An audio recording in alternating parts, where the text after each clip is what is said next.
नमस्कार, रामश्री कुंडली दर्पण में आपका स्वागत है। मैं पंडित करमवीर अनुरागी। आज मैं आप सभी को दुख सुख के बारे में जानकारी दूंगा। आज के युग में हर प्राणी, कोई पैसे से दुखी है, कोई शरीर से दुखी है, कोई औलाद से दुखी है, कोई किसी बात से दुखी है, कोई व्यापार से दुखी है, कोई किसी, जहाँ देखो वहाँ दुख ही दुख है। और हम इस सब का दोष भगवान को देते हैं कि हे ईश्वर, हम आपकी इतनी पूजा कर रहे हैं, हम आपकी इतनी आराधना कर रहे हैं, फिर भी मैं दुखी क्यों हूँ और दूसरा वो सुखी क्यों है। ऐसे विचार हम सभी के मन में निरंतर चलते रहते हैं। इसका क्या कारण है, मगर हमें ये समझ में नहीं आता कि हम क्यों दुखी हो रहे हैं, क्यों दुख इतना आ रहे हैं। हम इतनी पूजा कर रहे हैं, हम इतना पाठ कर रहे हैं, फिर भी दुख मिल रहा है। पता नहीं कब सुख हमें मिलेगा, कब हमारे जीवन में सुख आएगा। तो दोस्तों, इसका कारण ये है कि हम दूसरे के सुख को देखकर दुखी हैं। जो हमें भगवान की कृपा से हमें प्राप्त हुआ है, उस तरफ हमारी नज़र नहीं जाती। हमें दूसरे का दिखता है कि उसका व्यापार अच्छा चल रहा है, उसकी औलाद अच्छी है, उसकी पत्नी अच्छी है, उसका घर अच्छा है, उसके बच्चे आज्ञाकारी हैं, उसके बच्चे ये बन गए हैं। इन्हीं सब बातों में, हम व्यर्थ की बातों में अपना समय बर्बाद करते रहते हैं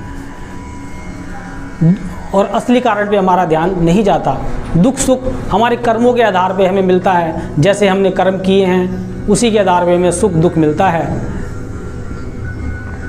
कुछ दुख हमारे पिछले कर्मों के आधार पे हमें प्राप्त होते हैं। पिछले जन्म में हमने कुछ ऐसे कार्य किए होते हैं जिनका भुगतान पूरी तरह से ना होने के कारण हमें इस जन्म में उसका दुख भोगना पड़ता है। दुखों को दूर करने के लिए हमें अपने मन में भगवान के प्रति आस्था विश्वास बना के रखना बहुत ज़रूरी है। अगर हम भगवान के प्रति विश्वास ही नहीं करेंगे, तो हम श्रद्धा ही नहीं रखेंगे, तो हमारे काम कैसे बनेंगे। किसी भी कार्य करने के लिए उसमें विश्वास होना चाहिए, सब्र होना चाहिए, श्रद्धा होनी चाहिए, जब जाके हम उस कार्य को संपन्न कर सकते हैं, बना सकते हैं। तो इसके लिए मैं आपको कुछ उपाय बताऊंगा जिससे हम अपने जीवन में सुख को ला सकते हैं, अपने दुख को कम कर सकते हैं और भगवान की कृपा को बहुत जल्दी प्राप्त कर सकते हैं। हर किसी के जीवन में अलग अलग तरह की समस्याएं होती हैं। किसी को जैसे धन की समस्या है कि काम कर रहा है, नौकरी कर रहा है और तनख्वाह भी अच्छी है, मगर धन बच ही नहीं रहा। हर महीने कुछ ना कुछ ऐसा कारण हो जाता है जिससे धन खर्च हो जाता है और धन की बचत नहीं हो पाती।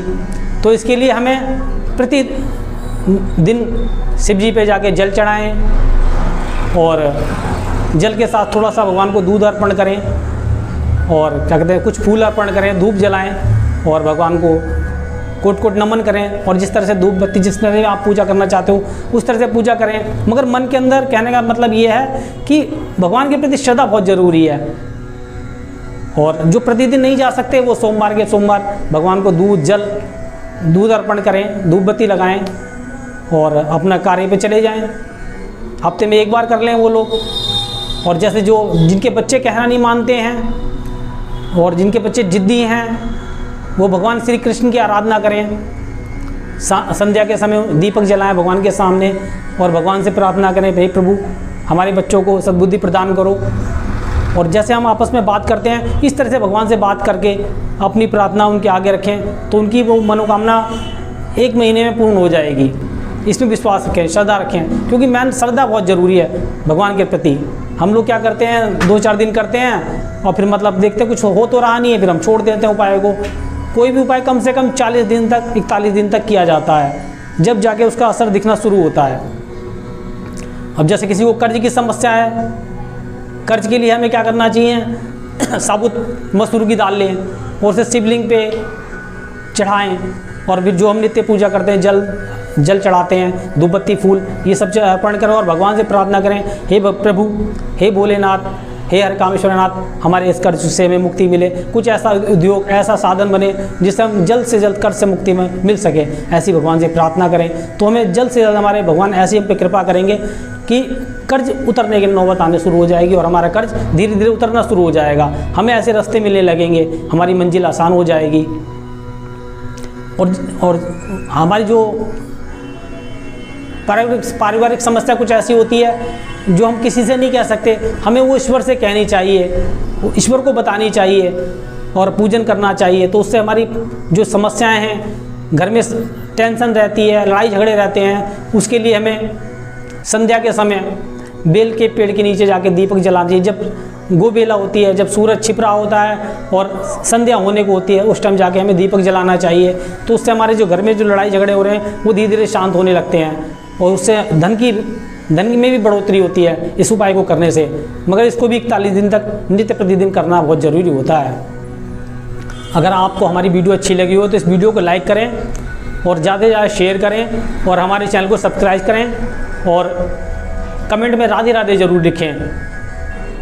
अच्छा, राधे राधे। फिर मिलेंगे अगली वीडियो में नई जानकारी के साथ। नमस्कार।